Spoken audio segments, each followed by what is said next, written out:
नमस्कार, शगुन food junction में आप सभी का फिर से स्वागत है। जैसा कि आप सभी जानते हैं त्योहारों का टाइम चल रहा है, दिवाली भी आने वाली है। तो आज शगुन फूड जंक्शन में जो रेसिपी बनने वाली है वो है नान खटाई और इसे बिना ओवन के, बिना माइक्रोवेव के और बिना दूध के ही तैयार करेंगे। और इसे हम कढ़ाई में तैयार करेंगे जो कि बिल्कुल मार्केट और बेकरी जैसे ही तैयार होगी। तो चलिए फटाफट से अपनी नान खटाई की रेसिपी तैयार कर लेते हैं। तो नान खटाई बनाने के लिए लिया है हमने यहाँ पर बड़ा बर्तन। तो अब हम इसमें 2 से 3 चम्मच घी डालेंगे। तो यहाँ पर हमने 2 से 3 चम्मच घी लिया है। तो यहाँ पर हमने 2 से 3 चम्मच घी लिया है। अगर आपके पास घी अवेलेबल नहीं है तो आप इसमें तेल भी ले सकते हैं, बटर भी ले सकते हैं। आपके पास जो भी अवेलेबल है आप उसे ले सकते हैं। तो यहाँ पर हमने 2 से 3 चम्मच घी ले लिया है। साथ ही हम इसमें 1 कप के बराबर शुगर पाउडर ऐड करेंगे। यहाँ पर मैंने मिक्सर में पीसकर शुगर पाउडर बनाया है। आप चाहे तो मार्केट का पाउडर भी ले सकते हैं, बट यहाँ पर मैंने घर में ही शुगर पाउडर बनाया है। तो अब हम इसे भी मिक्स कर देंगे। तो अब हम घी और शुगर पाउडर को अच्छी तरह से मिक्स कर लेंगे। तो इसे इसी तरह से देखिए, इसे इसी तरह से लगातार चलाते हुए अच्छी तरह से मिक्स करना है। इसे लगातार चलाते रहना। यहाँ पर ध्यान रखना है कि हमें घी को मेल्ट करके नहीं लेना है, ऐसे ही लेना है जब तक कि इसमें बढ़िया से लाइट कलर नहीं आ जाता। इसे लगातार चलाते रहेंगे। इसे लगातार 4 से 5 मिनट के लिए चलाते रहना है ताकि शक्कर और घी अच्छी तरह से मिक्स हो जाए। इसे 4 से 5 मिनट लगातार चलाते हुए अच्छे से मिक्स करना है ताकि जो नान खटाई है वो अंदर से बहुत ही ज्यादा क्रिस्पी और सॉफ्ट बने और खाने में भी स्वादिष्ट लगे। तो देखिए शक्कर और घी कितनी अच्छी तरह से मेल्ट हो गए हैं।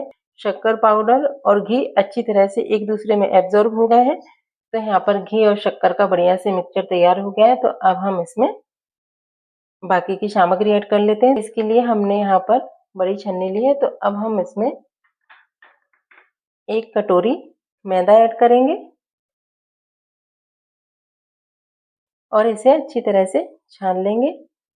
अब साथ ही इसके टेक्सचर और टेस्ट को बढ़ाने के लिए यहाँ पर मैंने 2 से 3 चम्मच बेसन लिया है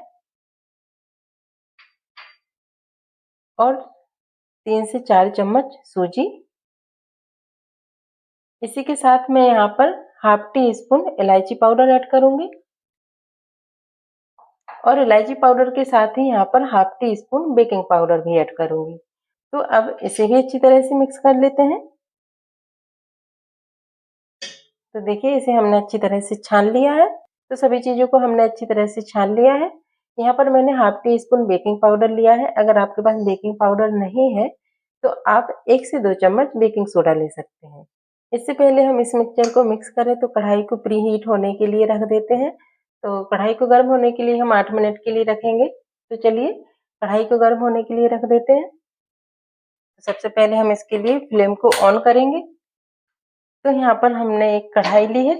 इसे 8 मिनट के लिए प्री हीट होने के लिए रख देंगे और इसे गर्म करने के लिए इसके फ्लेम को लो ही रखेंगे। इसे हाई फ्लेम पर गर्म नहीं करेंगे। तो यहाँ पर 8 मिनट के लिए कढ़ाई को गर्म होने के लिए रख देते हैं। तो हमने कढ़ाई को 8 मिनट के लिए गर्म होने के लिए रख दिया है और उसके फ्लेम को लो ही रखा है, हाई फ्लेम पे उसे गर्म नहीं करेंगे। तो जब तक कढ़ाई गर्म होती है हम मिक्सचर को मिक्स कर लेते हैं। यहाँ पे मिक्सचर को मिक्स करने से पहले इसमें 1 छोटी कटोरी नारियल बुरादा ऐड करेंगे। इससे इसका फ्लेवर और टेक्सचर बहुत ही बढ़िया आता है। तो अब हम इसे अच्छे से मिक्स कर लेंगे। नान खटाई का डो तैयार करते वक्त ध्यान रखना है कि इसका जो आटा होना चाहिए वो एकदम सॉफ्ट होना चाहिए, हार्ड नहीं होना चाहिए, क्योंकि हम यहाँ पर नान खटाई के लिए डो तैयार कर रहे हैं, ना कि पूड़ियों के लिए। तो इसे बिल्कुल सॉफ्ट तरीके से और सॉफ्ट हल्के हाथों से ही इसका डो तैयार करना है। हार्ड तरीके से इसका डो तैयार नहीं करना है। तो देखिए नान खटाई का डो लगभग तैयार हो गया है। तो देखिए नान खटाई का डो तैयार हो गया है और ये कितने बढ़िया सॉफ्ट तरीके से इसका डो तैयार हुआ है। तो इस नान खटाई का डो तैयार करने के लिए हमें 2 से 3 मिनट ही लगे हैं। तो इसे सबसे पहले हम 2 पार्ट में डिवाइड कर लेंगे। अगर आप नान खटाई का साइज छोटा रखना चाहते हैं तो इसके छोटे छोटे पेड़े कट करिए, अगर आप बड़ा रखना चाहते हैं तो इसको बड़े साइज में पेड़े कट करिए। तो इसको साइड में करेंगे और यहाँ पर प्लेट ले लेंगे। तो हम यहाँ पर नान खटाई बना लेंगे। तो इसके छोटे छोटे पेड़े तैयार कर लिए हैं। तो इसे ऐसे राउंड करके और हल्के हाथों से ऐसे प्रेस करेंगे। तो देखिए बढ़िया सी नान खटाई बनकर तैयार है। तो हम इसी तरीके से सारी नान खटाई बना लेंगे। नान खटाई बनाना बहुत ही आसान है और इसे बनाने का मैंने बहुत ही सरल तरीका बताया है। तो आपको इस तरीका जरूर पसंद आया होगा।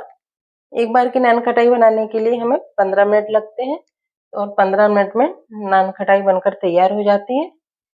तो देखिए सभी नान खटाई बनकर तैयार है। इस नान खटाई को आप एयरटाइट कंटेनर में रखकर हफ्तों रख सकते हैं।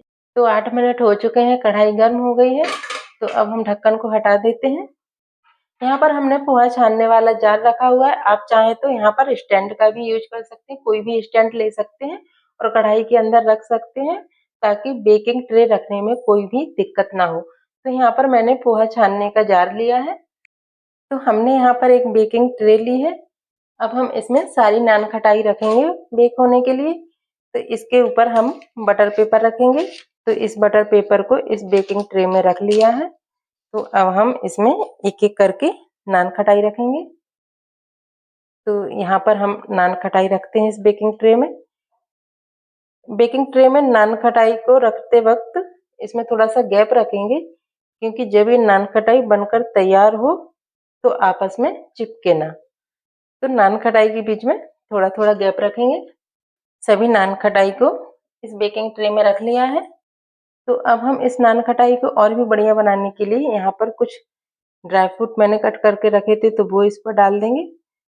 तो देखिए बेकिंग ट्रे में सारी नान खटाई रख ली है। यहाँ पर मैंने ड्राई फ्रूट्स में पिस्ता लिए हैं, आप चाहें तो कोई भी ड्राई फ्रूट्स ले सकते हैं। तो अब हम सभी नान खटाई को कढ़ाई में बेक होने के लिए रख देंगे और इसे 15 मिनट के लिए कवर करके रख देंगे। तो यहाँ पर मैंने नान खटाई को बेक होने के लिए 15 से 20 मिनट के लिए मीडियम फ्लेम पे रखा था। जब इसे प्री हीट करेंगे, इसे गर्म होने के लिए रखेंगे तो 8 मिनट के लिए इसे प्री हीट होने के लिए रखेंगे और फ्लेम को लो रखेंगे। और जब इसे 15 से 20 मिनट के लिए नान खटाई को बेक होने के लिए रखेंगे तो मैंने इसके फ्लेम को मीडियम रखा था। तो आइए अब हम इसे चेक कर लेते हैं। देखिए यहाँ पे नान खटाई बनकर तैयार है। अभी ये नान खटाई थोड़ा सा सॉफ्ट है क्योंकि ये गर्म है। जैसे ये नान खटाई ठंडी होगी तो ये क्रिस्पी हो जाएगी। तो अब हम इसे ठंडा होने के लिए रख देते हैं। तो देखिए नान खटाई कितनी बढ़िया तरीके से बेक हुई है और ये कितनी बढ़िया पक गई है और ये देखने में कितनी बढ़िया लग रही है। और देखिए ये नीचे से भी कितनी बढ़िया तरीके से पक गई है। देखिए मुंह में घुल जाने वाली बढ़िया सी नान खटाई बनकर तैयार है और इसे बिना ओवन के और बिना दूध के ही बनाया है और ये घर पे बहुत ही आसानी से बनाई जा सकती है। तो देखिए ये बहुत ही बढ़िया और कितनी बढ़िया क्रिस्पी बनी है और अंदर से कितनी सॉफ्ट है। तो आप ये रेसिपी घर पर बनाकर एक बार ट्राई जरूर करिएगा। ये खाने में बहुत ही बढ़िया और बहुत ही स्वादिष्ट है। देखिए कितनी आसानी से टूट जा रही है और कितनी सॉफ्ट बनी है। आशा करती हूँ आप सभी को ये रेसिपी पसंद आई होगी। रेसिपी पसंद आई है तो वीडियो को लाइक कीजिए, चैनल को सब्सक्राइब कीजिए, कमेंट्स कीजिए और अपने दोस्तों में शेयर कीजिए। साथ ही बेल आइकन पर क्लिक करना मत भूलिए। तो मिलते हैं एक ऐसी ही नई रेसिपी के साथ, तब तक के लिए नमस्कार।